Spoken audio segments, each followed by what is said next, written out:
Hello students, welcome to maths class. देखिए यहाँ पर हम जो सब ग्रुप है उसकी मोस्ट इम्पोर्टेंट थ्योरम पढ़ रहे हैं और उस थ्योरम का जो नाम है वो है लैग्रांज थ्योरम। ये जो थ्योरम है वो आपके पेपर में डायरेक्ट प्रूफ में मतलब कि नाम से आ सकती है कि state the Lagrange theorem and proof, यानी कि उसका स्टेटमेंट दो, उसका कथन लिखो और उसको प्रूफ करो, या फिर इसकी जो स्टेटमेंट है वो आपको मिल जाएगा। ठीक है, तो स्टेटमेंट क्या है इसका कि एक परिमित ग्रुप के प्रत्येक उपग्रुप का ग्रुपांक यानी कि उसका ऑर्डर उस ग्रुप के ऑर्डर के भाजक होता है। भाजक मतलब कि उसको डिवाइड करता है।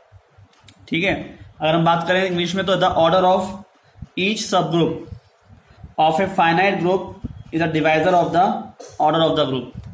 ठीक है, आप ध्यान से देखिए, मान लो जी कोई ग्रुप है। ठीक है, क्या कहना चाह रहा है कि जी एक ग्रुप है, इसका जो ऑर्डर है इसके सब ग्रुप, माना कि सब ग्रुप क्या है एच, उसके ऑर्डर का क्या होगा डिवाइजर होगा। यानी कि अगर हम कहें कि ऑर्डर ऑफ एच कितना है, मान लो 3 है, तो ऑर्डर ऑफ जो जी है वो या तो 3 होगा या 6 होगा या 9 होगा, इस तरह से होगा। ठीक है, इसका क्या होगा वो डिवाइजर होगा।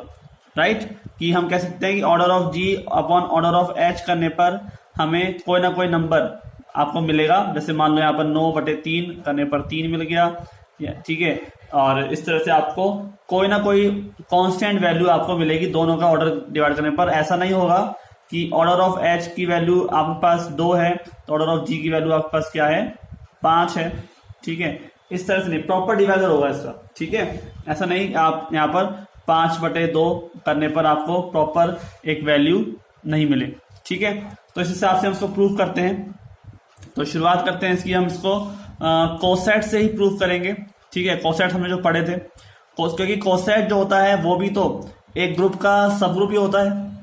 ठीक है, हमने पढ़ा था कि जो कोसेट होता है वो भी सब ग्रुप होता है, तो उसी से लेके चलते हैं। तो माना लेट एच बी दी सब ग्रुप ऑफ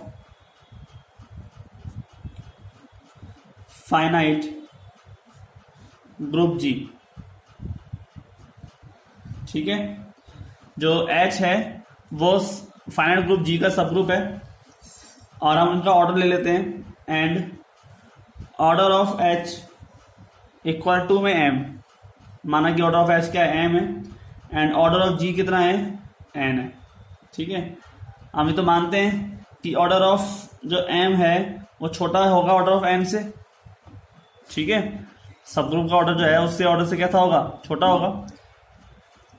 ठीक है, आगे मानते हैं कि लेट कोई एक एलिमेंट ले लेते हैं ए बिलोंग्स टू जी, और ए एच जो है क्या है लेफ्ट को सेट है ये। ठीक है, लेफ्ट माने वाम से समुच्चय, ए H is a left coset. ठीक है, जब इजीली प्रूफ हो जाएगा, सिर्फ 2 पार्ट है इसका प्रूफ करने का। ठीक है, वो हम आपको समझा देंगे बिल्कुल। तो A H is the left coset of H in G. G में जो ए एच है वो लेफ्ट कोसेट है। ठीक है, तथा एंड जो एच है एम अलग अलग, एच एम अलग अलग, एम नंबर है। ठीक है, एच एम अलग अलग अवयव रखता है। ठीक है, इसके पास कितने एम अलग अलग अवयव है। एम अलग अलग का मतलब हो गया कि ए एच की वैल्यू, ठीक है, ए एच की वैल्यू क्या हो जाएगी AH1 AH2 ऐसे AHM।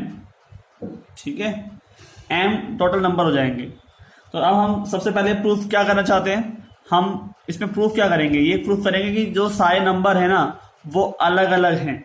ठीक है, कि हम ये शो करना चाहते हैं कि AH के पास, इस AH के पास M अलग अलग एलिमेंट है, कोई भी 2 एलिमेंट जो है वो बराबर नहीं है। ठीक है, AH1 AH2 के बराबर नहीं है। हम जितने भी इसके कोसेट निकालें वो सब कोसेट कैसे आएंगे, अलग अलग ही आएंगे। ठीक है, ये सबसे पहले हम प्रूफ करेंगे। तो हमारे पास हम सब उल्टा सपोज कर लेते हैं। ठीक है, यानी कि हम कंट्राडिक्शन से प्रूव करेंगे इसको। तो इसके लिए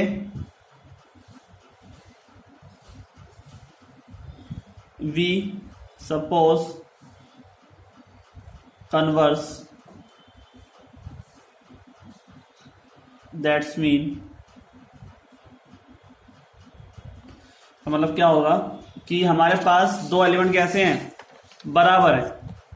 हम इसका उल्टा प्रूफ कर लेते हैं कि माना कि दो एलिमेंट कैसे हैं, बराबर हैं, और वो दो एलिमेंट हमारे पास हैं AHI बराबर AHJ, ठीक है, जहां पर I is not equal to J, जहां I जो है J के बराबर नहीं है, ठीक है, I और J के बराबर नहीं है। इसका मतलब क्या हो गया कि AH1 इक्वल टू होगा AH6 के, ठीक है। ऐसा नहीं कि भाई अगर बराबर हो I और J तो इसका मतलब ये हो गया कि भाई AH1 बराबर AH1 या AH2 बराबर AH2, तो ये तो बराबर होगा ही होगा हमेशा।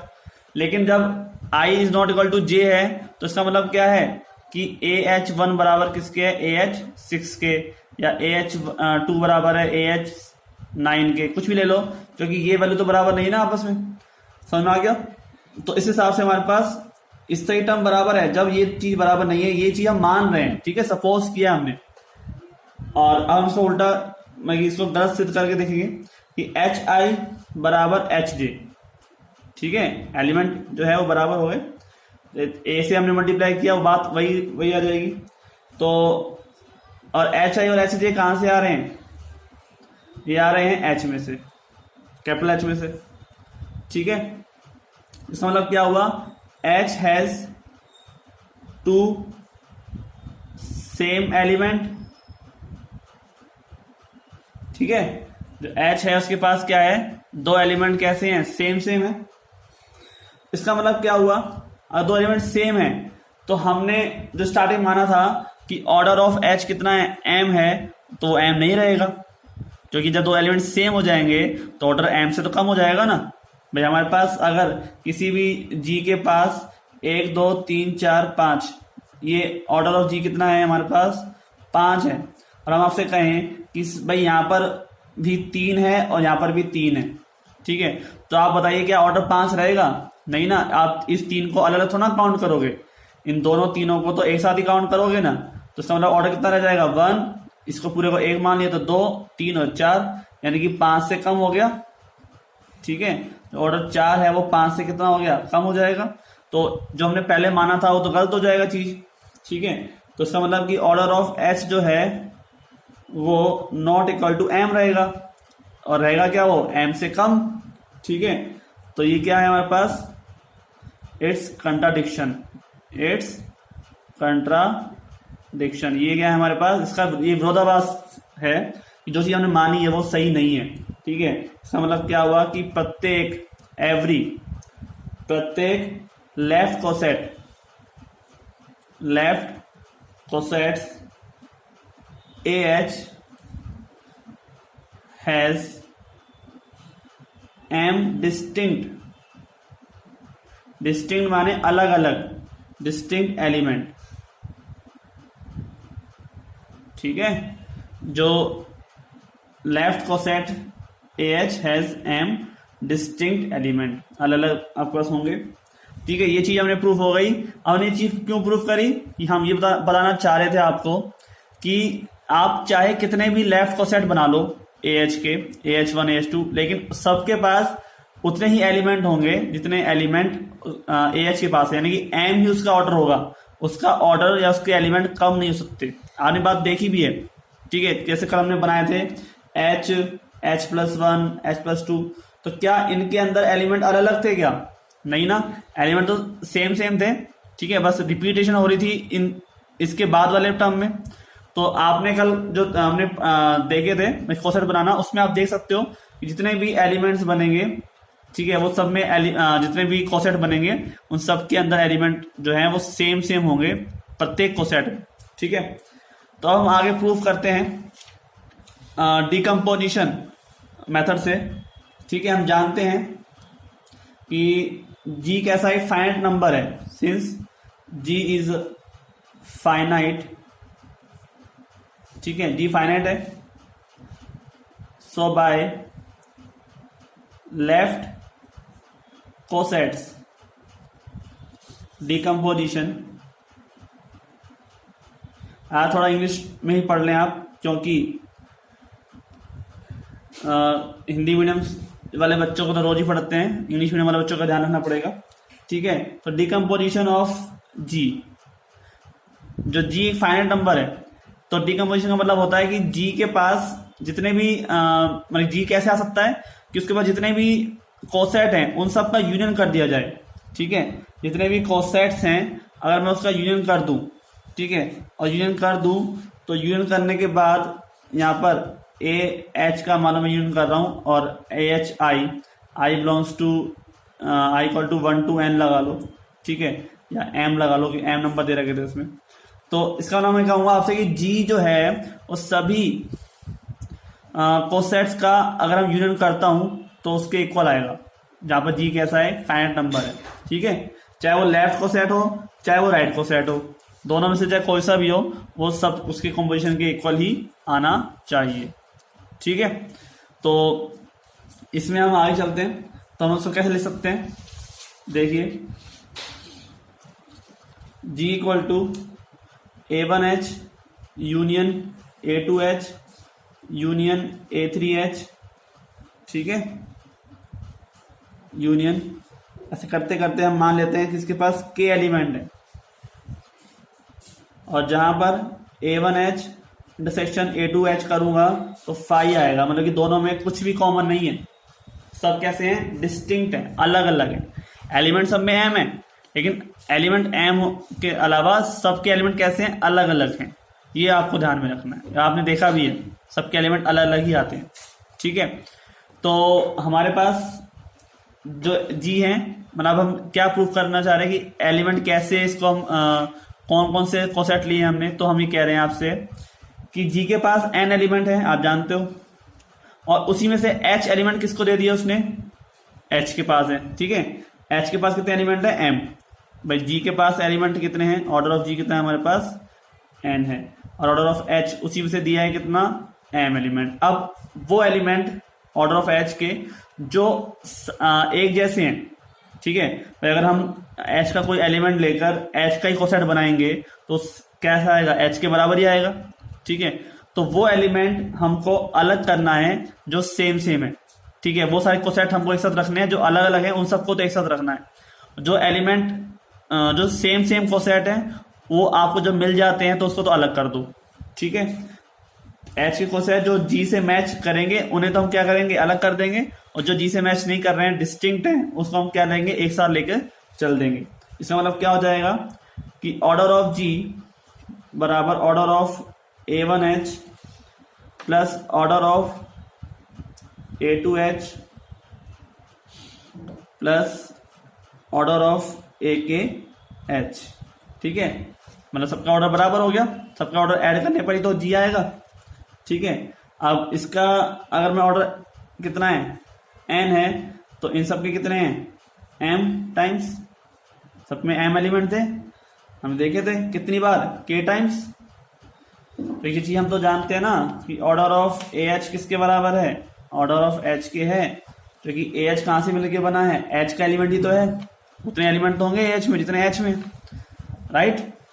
तो ऑर्डर ऑफ H कितना है, अगर m है तो ऑर्डर ऑफ AH भी कितना होगा, m ही होगा। तो इसका मतलब यहाँ पर कितनी बार, k बार, है ना, k बार, k टाइम्स आपके पास क्या आया है, वो एलिमेंट मिला है।